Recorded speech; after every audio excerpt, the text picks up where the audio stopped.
Ibu yang kami hormati, ada semacam mitologi yang mengatakan bahwa setiap sultan yang bertahta itu adalah suami dari Kanjeng Ratu itu. Ada yang pernah mendengar itu? Belum pernah ya? Belum. Yang lahirnya di bawah tahun 70 pasti mendengar itu. Jadi sultan itu menjadi suami dari Kanjeng Ratu itu. Setiap sultan bertahta. Iya, yang bertahta. Nah, itu juga simbolisasi. Tadi di muka saya sampaikan, lautan itu simbol kemanusiaan, simbol kerakyatan. Ketika sultan yang bertahta itu menjadi suami Kanjeng Ratu itu, dekat dengan samudra, dekat dengan rakyatnya. Itu simbolisasinya seperti itu. Bisa dipahami ya, kenapa saya menampilkan Kanjeng Ratu itu bukan untuk medeni Bapak semuanya. Bapak Ibu, di itu gambarannya seperti ini. Kemerayek, bahasa Indonesia ini kemerayek, padat. Dan kota lebih padat lagi. Penduduk kita sudah 3,7 juta. 6,2 juta wisatawan. Ini tidak salah ketik, Pak. Jadi jumlah wisatawannya lebih banyak dibanding jumlah penduduknya. Kemudian mahasiswanya 250.000 mahasiswa, sebagian besar dari luar diri. Kita kemarin ribut ada mahasiswa atau mahasiswi yang bunuh diri. Kita ditanya wartawan, saya sampaikan itu tanggung jawab pemerintah DIY. Kami tidak membeda-bedakan mahasiswa dari mana asalnya, apa sudah berKTP di Jogja atau bukan. Kalau ada di Jogja itu bagian dari tanggung jawab kita. Karena ada kecenderungan mahasiswa saat ini apa? Mulai ada suasana teraliniasi, terasing, merasa nggak punya teman. Jadi kalau ada himpitan sesuatu, ya bahaya, bisa bunuh diri. Harus kita jaga supaya setiap orang yang tinggal di DIY, termasuk di kota Yogyakarta, tidak teraliniasi, tidak merasa terasing, merasa punya teman, merasa punya tetangga, dan merasa punya saudara. Itu yang penting. Bapak Ibu, kami sampaikan proyeksi penduduk DIY. Saat ini sekitar 3,7 ya, tahun 2025 ini kita sampaikan. Kemudian tahun 2045 jumlah kita menjadi 4 juta. Naik tipis, Pak. Naiknya tipis, tidak banyak. Naiknya tipis. Dan Bapak Ibu yang kami hormati, kalau dituangkan dalam bentuk piramida, bagaimana perubahannya tahun 2020, 2030, 2040, 2050. Ini yang tambah adalah yang usia di atas 70 tahun.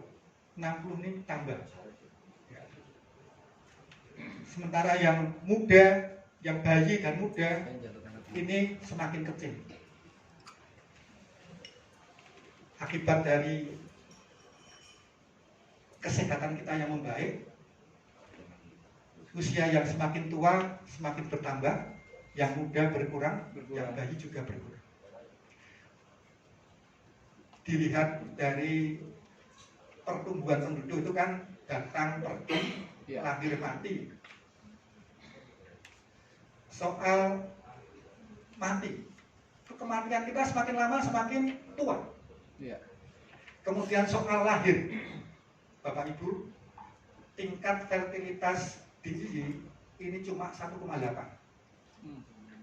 Kota Yogyakarta di bawah itu 1,7 berapa? Jadi kita nggak balik modal, Pak. Modalnya 2. Kita modalnya 2. Tapi pencairannya cuma 1,8 atau 1,7. Rugi kan? Berat nabung kita rugi. Jadi Bapak Ibu dari sisi kelahiran kita tipis. Dari sisi kematian semakin lama semakin menua. Nah, pertumbuhan kita, pertumbuhan penduduk kita dari selisih datang dan pergi. Kalau kita cermati lagi, siapa yang datang dan siapa yang pergi? Yang datang adalah usia mau masuk SMA dan usia mau masuk mahasiswa. Itu yang datang.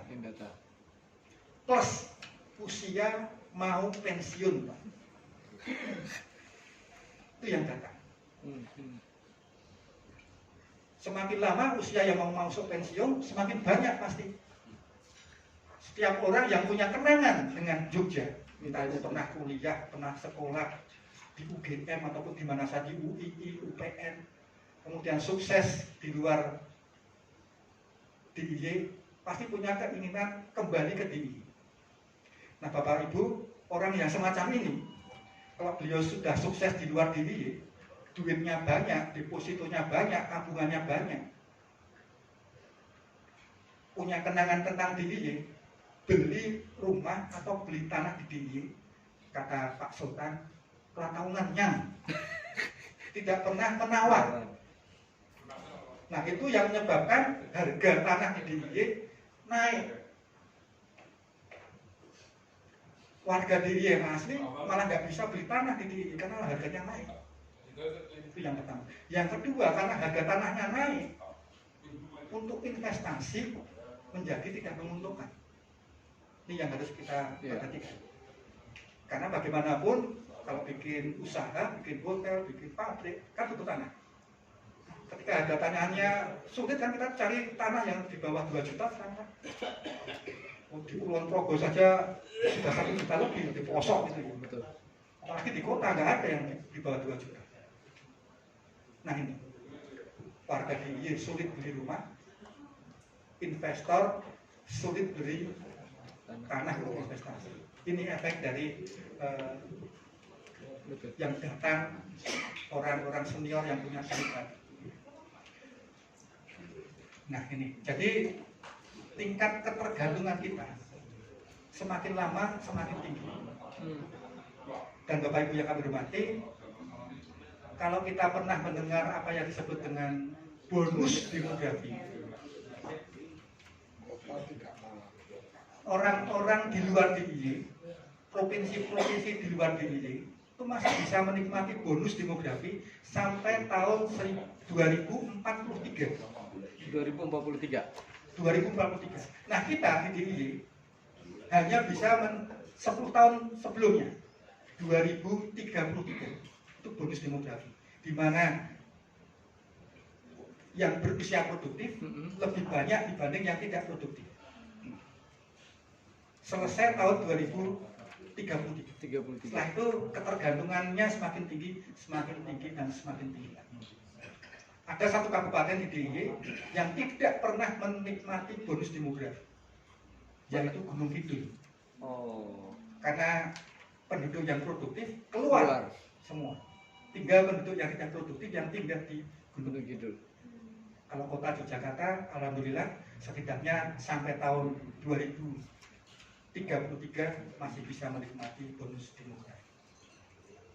Nah, Bapak Ibu, akibat dari penduduk kita yang semakin menua, tentu kota Yogyakarta dan daerah istimewa Yogyakarta saat ini sudah harus memikirkan dan merancang untuk melayani senior citizen. Senior citizen. Memperhalus dan bikin keren. Bonus lansia daripada lansia kan senior citizen. Di Padang itu termasuk senior citizen. Jangan dia panggil lansia. Harus merancang kegiatan ekonomi yang diarahkan kepada senior citizen. Jadi kota ramah lansia, Pak ya? Kota ramah lansia. Nah, ini disebut dengan silver ekonomi. Biasanya kita kenal green economy. Ya. Green economy. Nah, kota yang ramah lansia dan ada usaha-usaha yang dilakukan oleh lansia, membuat barang dan jasa, juga konsumsi dan produksi untuk lansia, itu namanya silver economy. Harus dirancang khusus, karena semakin sehat kita, semakin menua usia masyarakat Yogyakarta. Nah, Bapak Ibu yang kami hormati, saya izin cerita soal lansia.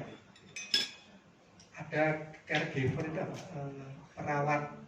Perawat pramurukti, pramurukti untuk lansia. Berasal dari DIY, bekerja di Jepang. Kontrak 1 tahun, kerjanya bagus. Dia melayani orang tua kira-kira usia 80 tahun di sana. Bagus, diperpanjang, gajinya naik. Tahun kedua bagus lagi, diperpanjang, gajinya naik. Tahun ketiga bagus lagi, lebih naik lagi. Tahun keempat,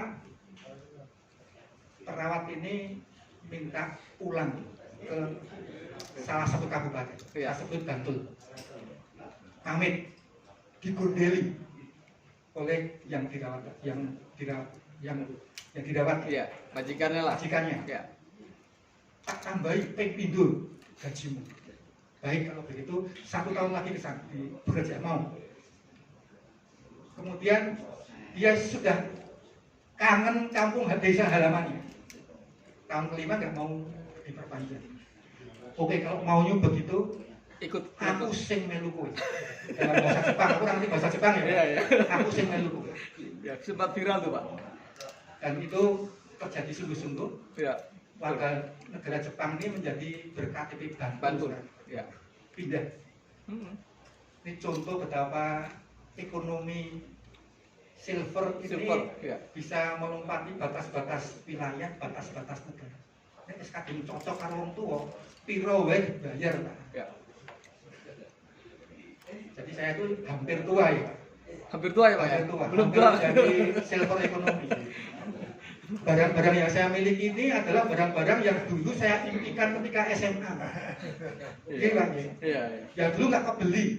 Sekarang saya nyelengin ataupun utang BPD kan bisa beli. Dulu saya mendapatkan jam otomatis merek Mido tahun 80 kan. Iya, iya. Saya nyelengi jam tanganku Mido ya, Pak. Dulu saya mendapatkan sepatu merek Clarks.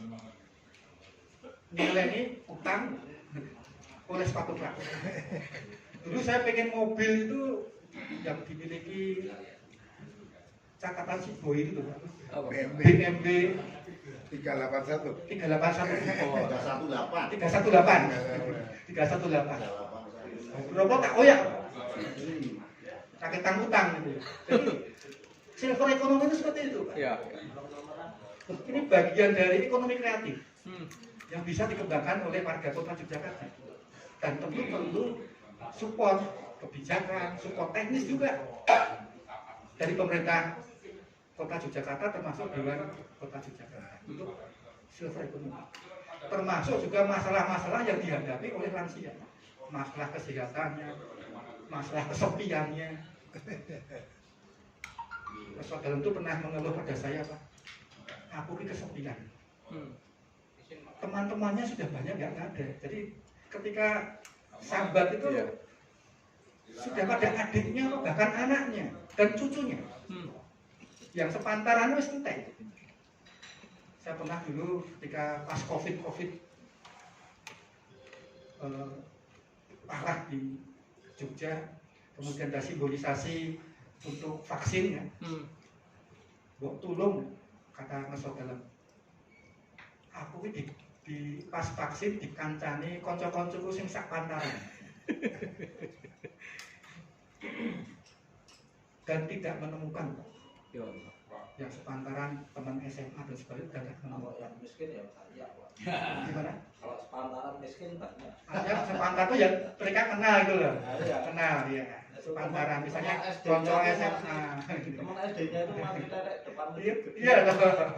Oh, mungkin nggak terinformasi ya saya. Jadi udah banyak yang wafat. Jadi kesepian, orang tua itu kesepian. Semakin tua kita semakin kesepian. Dan pasti kita menghadapi itu.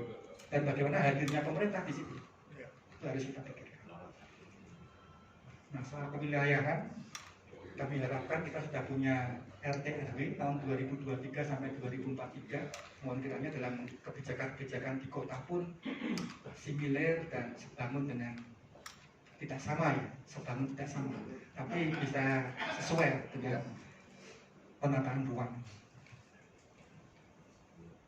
Jadi kita dalam isu kewilayahan ada isu lingkungan hidup, ada isu kesenjangan, ada isu keistimewaan, ada isu tata ruang yang lain yang lebih luas. Nah, soal kota Yogyakarta timpang artinya timpang dibanding Bantul, timpang dibanding Gunung Kidul, Ya. timpang dibanding Kulon Progo, timpang dibanding Sleman.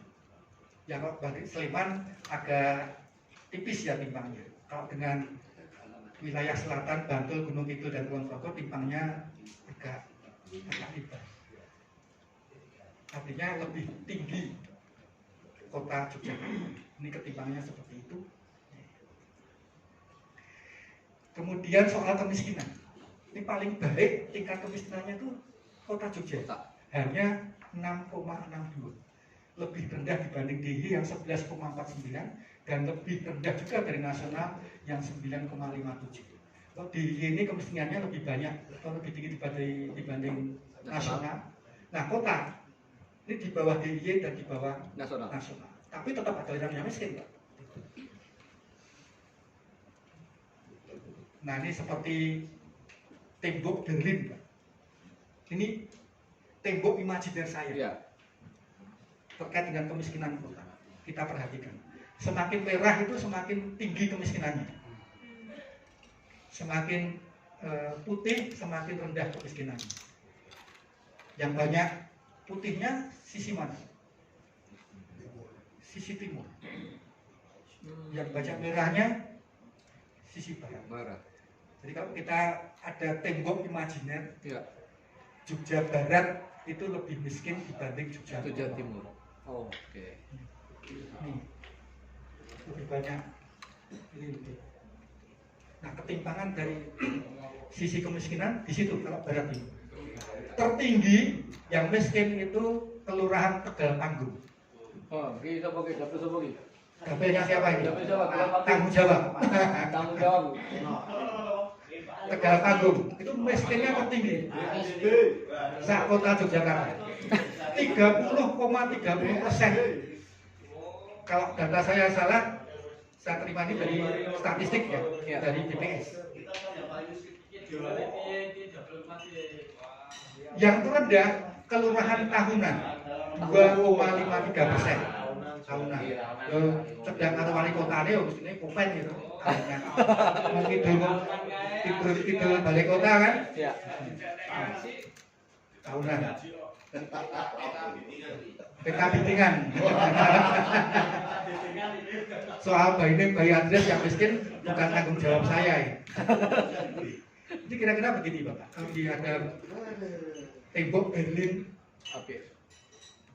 Timur, Jogja Timur itu lebih makmur dibanding Berlin Barat. Waliannya, kalau dulu kan Berlin Timur Lebih makmur. yang di Jerman Timur Ya, itu itu kan miskin. miskin dibanding Jerman Barat. Kalau kota kewalian, yang timur lebih makmur dibanding yang barat. Ini catatan dari kami. Kemudian dari IPM, kota Yogyakarta itu tinggi sekali, 87,69, lebih tinggi dari DIY dan pasti lebih tinggi dari nasional. Mungkin yang bisa mengalahkan kota Yogyakarta hanya Jakarta saja. Dan itu pun kalau yang namanya IPM, Indeks Pembangunan Manusia kan ukurannya 3. Ya. Pendidikan. Kesehatannya itu diukur dari usia harapan hidup. Kemudian edukasi pendidikan diukur dari lama masa sekolah dan kesejahteraan diukur dari pendapatan per kapita. Soal kesehatan, Clear. jelas kita lebih tinggi usia harapan hidupnya. Ya. Soal lama masa sekolah, kota Yogyakarta pasti lebih tinggi dibanding Jakarta. Yang lebih rendah hanya pendapatan per kapitanya. Kota itu sekitar 16, Jakarta itu sekitar 19. Ya. Ketika dimasukkan dalam rumus IPM, keluarnya kita juara 2 setelah Jakarta. Jakarta. Seperti itu. Jadi yang namanya 2 huruf itu menentukan sekali, Pak. Huruf R dan huruf P itu mengalahkan pendidikan dan kesehatan, Pak. Itu ada R dan P, kesehatan, pendidikan walaupun menang jadi kalah dengan Jakarta. Pentingnya R dan P. Kemudian indeks Gini DIY ini di atas rata-rata nasional. Itu masih Kabupaten Bantul ya. Bentar. Kota Yogyakarta Ya. 0,519. jelas di atas rata-rata nasional. Jelas di atas rata-rata nasional. Jadi ketimpangannya itu tinggi. Barat Timur tadi kan Ketimbang. jelas. Ini rasio. Itu dari Gini rasio maupun indeks Williamson. Williamson. Indeks Williamson itu ketimpangan antar wilayah. Kalau Gini rasio menunjukkan ketimpangan antar Pendapatan. pendapatan. Ya, seperti itu. Dan DIY termasuk kota Yogyakarta, sumbangannya terhadap ekonomi nasional itu kecil, Pak. Sehingga daya tawar politiknya juga kalau hanya sisi ekonomi, Pak, Ya, kecil. kecil. Sehingga daya tawar yang diperjuangkan dalam tanda kutip itu yang non ekonomi. Ya. Sisi kesejarahan, sisi budaya itu yang menjadi daya tawar ketika nasional. Pak. Dari daya tawar ekonominya sangat kecil, cuma 1,53. Ketiga. Tidak ada daya tawar ekonomi. Ini saya sampaikan apa adanya ya Pak. Iya, betul. Nih, tadi yang saya katakan rata-rata lama sekolah, kota Yogyakarta itu terbaik Nasional. 11,89. Yang masih sangat kurang itu Kabupaten Gunung Kidul, hanya 7,31. Sedangkan untuk DIY rata-ratanya 9,7.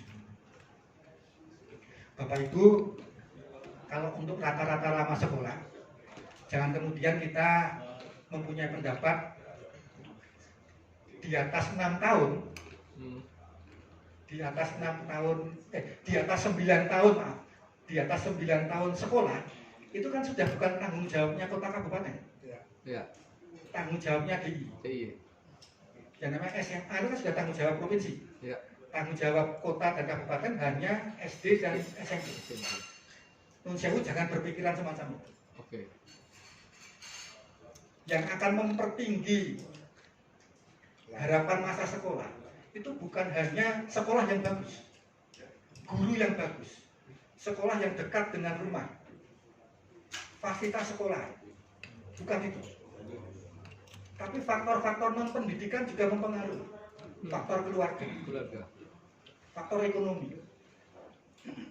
Kalau kita tanya anak-anak yang drop out, pasti bukan ketiadaan fasilitas sekolahnya, pasti sebab-sebab lain yang non sekolah. Ya. Jadi jangan sampai seperti kemarin ketika kami dialog di Bantul, saya diserang oleh kepala dinas pendidikan, itu kan bukan tanggung jawab saya, Pak, tanggung jawab DIY. Kemudian saya tanya, apakah di Bantul ada desa yang kekurangan SMA? Ada SMA yang terlalu jauh? Tidak ada. Ini masalah non pendidikan yang menyebabkan kemudian munculnya itu drop out dan Iya, sebagainya. iya, iya. Kemudian ada ketimpangan penyebaran investasi di tingkat DIY, Pak. Hampir semua investasi itu masuknya di kota Yogyakarta, 36%. Oh, malah kota Jogja, bukan Sleman ya, Pak? Bukan, di kota Yogyakarta. Yang wilayahnya cuma 1%, dia menampung investasi 36%. Bisa dibayangkan betapa makmurnya dibanding yang lain, Iya. dan betapa padatnya hiruk-pikuk ekonomi di kota Yogyakarta. Wilayahnya cuma 1%, menerima investasi yang 36%. Timpang, Pak. Timpang, Pak. Terutama dengan Bantul, Gunung Kidul, dan Kulon Progo. Nah, ini beberapa modal pembangunan yang telah dimiliki oleh kota Yogyakarta. Pertumbuhan ekonominya bagus, indeks pembangunan manusianya bagus, ya. Mungkin kota itu masuk tertinggi nasional, ya. Kemudian indeks pembangunan kebudayaannya juga tinggi, angka harapan hidupnya tinggi, sektor pariwisatanya menunjukkan pertumbuhan yang positif. Seluruh desa, kalau di kelurahan kan enggak ya, ini di sudah tidak ada yang tertinggal dan sangat tertinggal, sudah bisa maju. Dan Bapak Ibu, salah satu diantaranya indeks demokrasi Indonesia untuk DIY itu juga tertinggi nasional, tertinggi nasional. Walaupun gubernurnya tidak dipilih Betul. langsung oleh rakyat, tapi ukuran-ukuran demokrasi kan tidak hanya dipilih atau tidak dipilih. Betul. Ada puluhan variabel yang diukur oleh BPS. Ini skor kita di tingkat tertinggi 85,62, 10 tertinggi terbaik, Kalimantan Selatan 80,86. Yang lain-lainnya di bawah itu tidak saya cantumkan karena slide-nya terbatas. Ini yang saya pilih yang the best end saja dan kita tertinggi nasional. Seperti itu. Nah, Bapak Ibu, kami sampaikan sekarang bagaimana visi DIY. Apa atau visi itu? Kita paham bahwa visi itu adalah gambaran masa depan yang dengan visi itu kita terbangkit semangatnya. Itulah visi. Ini adalah sketsa visi abadi bangsa Indonesia, visi abadi Negara Kesatuan Republik Indonesia yang disketsa di tahun 45, 17 Agustus, kemudian 18 Agustus tertuang di dalam Undang-Undang Dasar 1945. Pertama, visi kita melindungi segenap bangsa dan tumpah darah Indonesia. Yang kedua, memajukan kesejahteraan umum. Yang ketiga, mencerdaskan kehidupan bangsa. Dan yang keempat, ikut serta dalam ketertiban dunia. Ini pelajaran SD, dulu ada PMP, Pendidikan Moral Pancasila. Sekarang udah nggak ada ya. Saya ingat betul itu Pak, di luar kepala. Itu visi abadi bangsa kita. Dan pembangunan di DIY, juga di kota Yogyakarta, harus nyambung dengan visi abadi itu. Walaupun mungkin kalimatnya berbeda, walaupun dan pasti kalimatnya berbeda, tapi nyambung dengan visi abadi.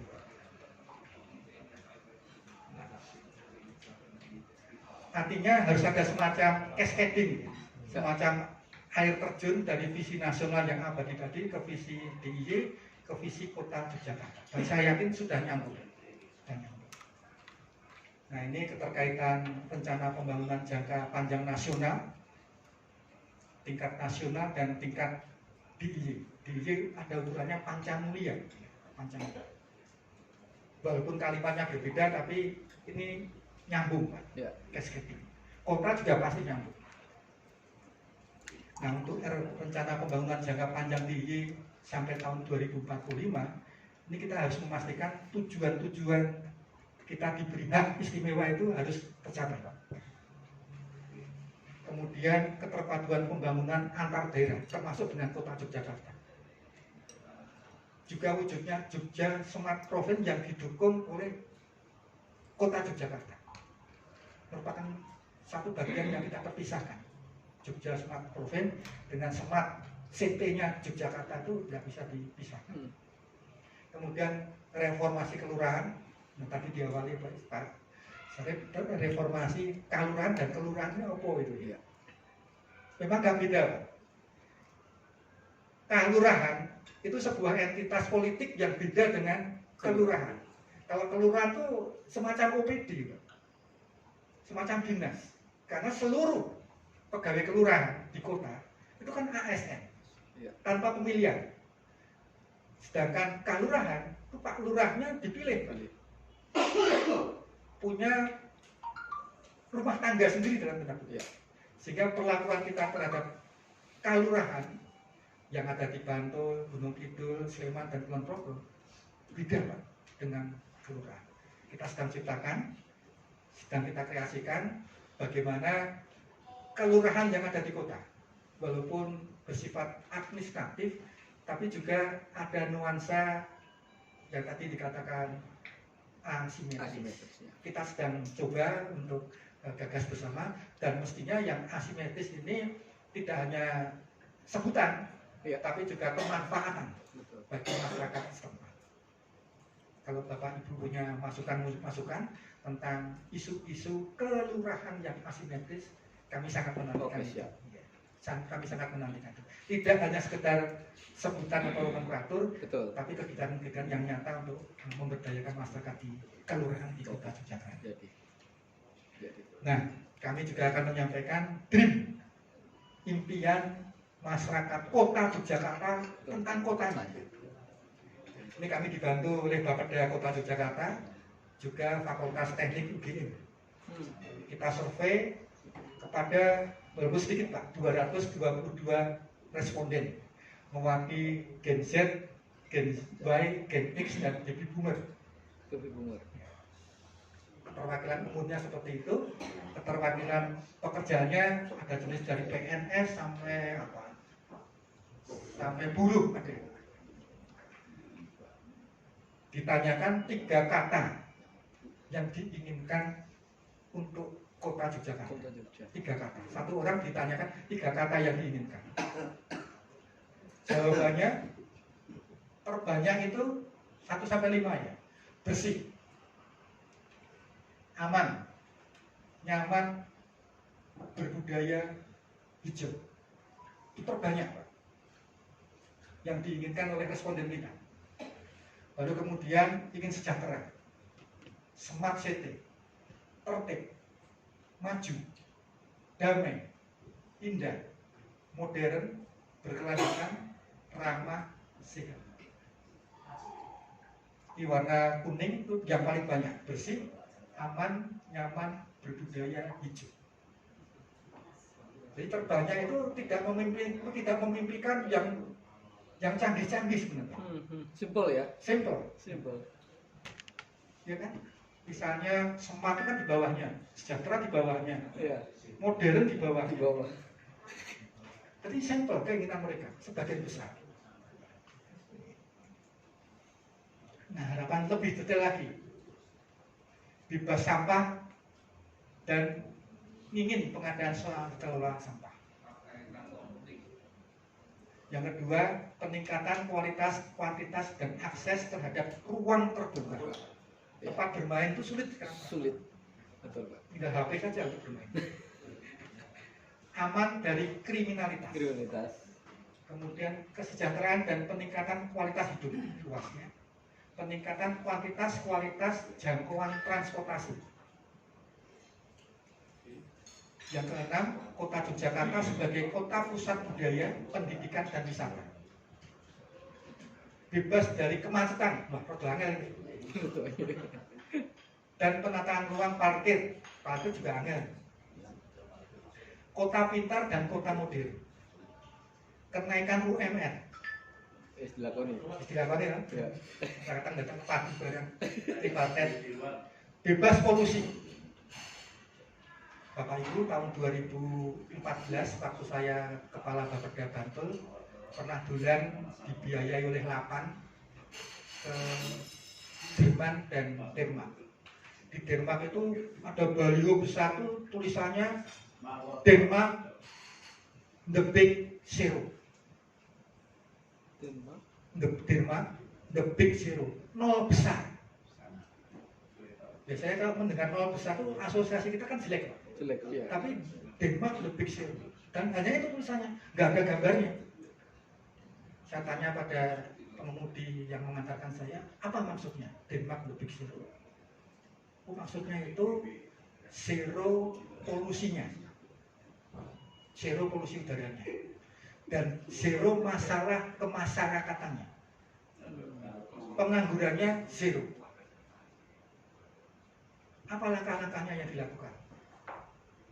Pagi itu saya melihat ada hamparan, bukan hamparan tanah pertanian, tapi hamparan sel surya, Pak. Itu puluhan hektar. Dan ratusan orang itu ngelapi kaca-kaca itu pagi, siang, dan sore. Jadi pengangguran di sana dibayar untuk menyelesaikan masalah lingkungan hidup. Pemilihan sampah pun ternyata tidak modern-modern amat. Ada yang masih manual pemisahannya. Dan itu dibayar oleh negara. Orang yang nganggur untuk menyelesaikan masalah lingkungan hidup. Jadi lingkungan hidupnya nol masalah, masyarakatnya yang nganggur juga nol, karena menyelesaikan masalah lingkungan hidup tadi. Ada yang susur sungai, membersihkan ranting-ranting dan sebagainya. Seperti itu. Saya membayangkan kotaku itu seperti itu. Kota Jogja seperti itu. Selesai. Yang ke-11, penataan kawasan kumuh dan penyediaan bangunan bertingkat. Rusunawa barangkali. Ya. Ramah pejalan kaki dan pesepeda. Bukan karena saya suka sepeda ya, titip pesen ini Pak, bukan Pak. Ramah pejalan kaki dan pesepeda.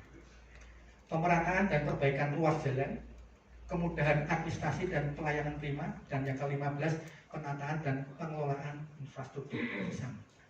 Yang 16 penataan tiang listrik dan reklame. Bapak Ibu, ketidakteraturan kota, kemudian manajemen kota itu ruwet atau tidak ruwet, bisa dilihat dari kabel listriknya, Pak. Semakin ruwet kabel listriknya, berarti kotanya semakin ruwet. Demikian pula semakin ruwet Orangnya. Baliho juga semakin ruwet, Pak. Bapak Ibu jangan nambahin ruwet dengan pasang baliho yang tidak tentu.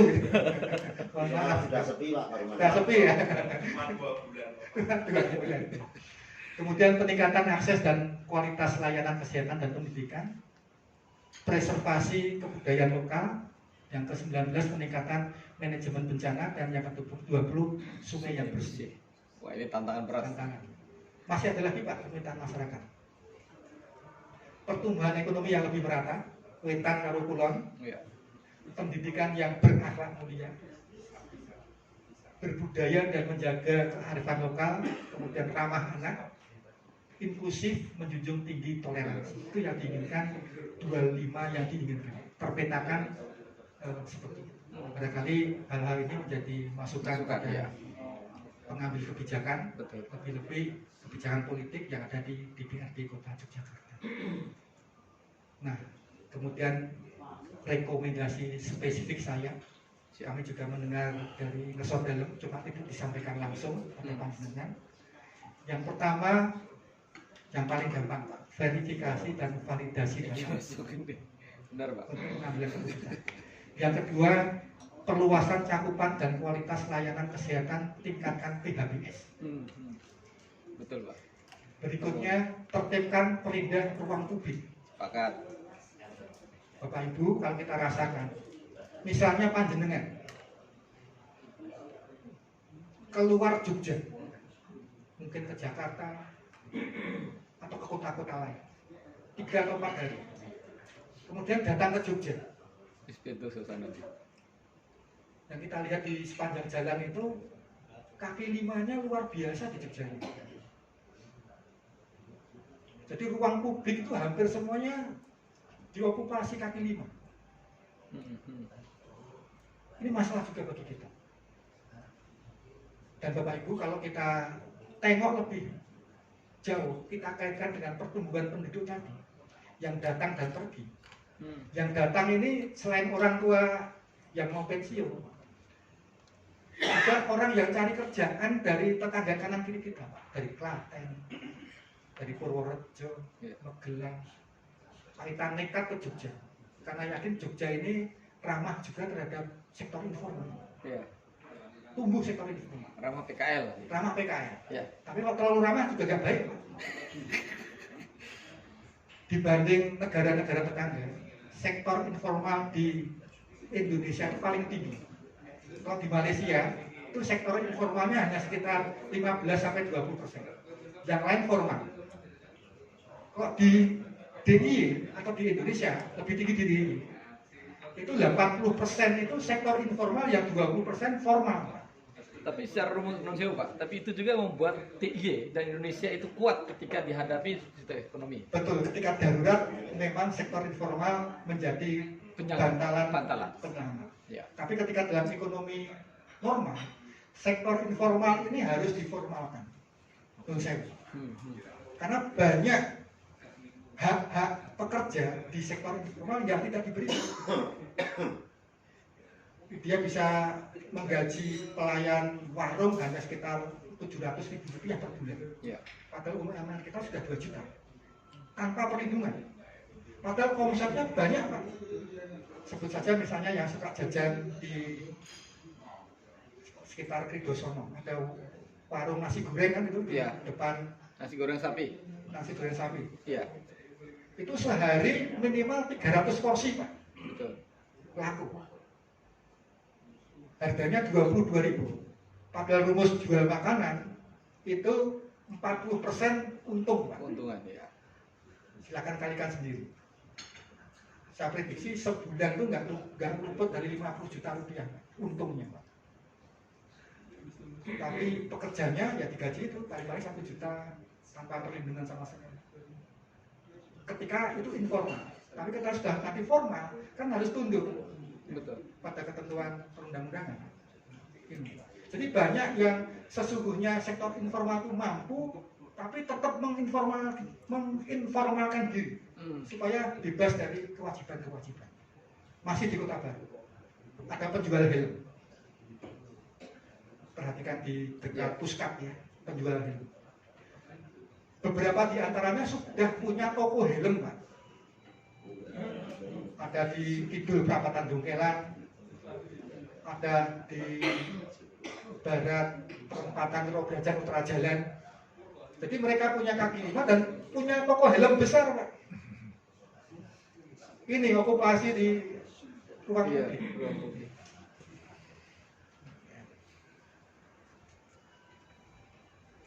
Nah, jaga lingkungan hidup. Tadi 5 kata yang paling banyak muncul tadi kan isunya lingkungan hidup. Lingkungan hidup. Ini perlu diperhatikan. Terus sampah, baik sampah cair, padat, dan sebagainya. Saya bekerja di Bantul tahun 93 sampai 2016. Ini bagi Bantul luar biasa, Pak. Bantuan Bantul untuk kota Yogyakarta itu luar biasa. Sampah cairnya orang kota itu yang ngolah Bantul. di Pendowo Harjo. Harjo. Sampah padatnya orang kota yang ngolah Piungan. Sampah masyarakatnya kota Yogyakarta yang ngolah Samas, Pak. Tapi nek Surapayu dan Sarkem itu pindahin yang Samas. Sing guyuke mesti tau rek ngono. Kari Itu, Pak. gajul. Luar biasa bantuan Bantul. Tapi ya jangan gitu-gitu amat lah. Jangan gitu amat. Misalnya ada sekarang ini timbulan sampah di perbatasan. Jangan sampai pimpinan ataupun juga pejabat kota itu kan sampai membantu. Jangan begitu. Di perbatasan misalnya di Bonbin, jembatan timurnya jembatan utara itu kan banyak sekali. Kira-kira nanti sampai kota pasti sampai pembantu. Ngalah, sampai kota itu aja. Sudah terlalu banyak yang dibantu oleh Bantul. Bukan karena saya Bantul. jebolan membantu, saya itu warga kota, Pak. Tapi merasakan apa yang dirasakan orang Bantul.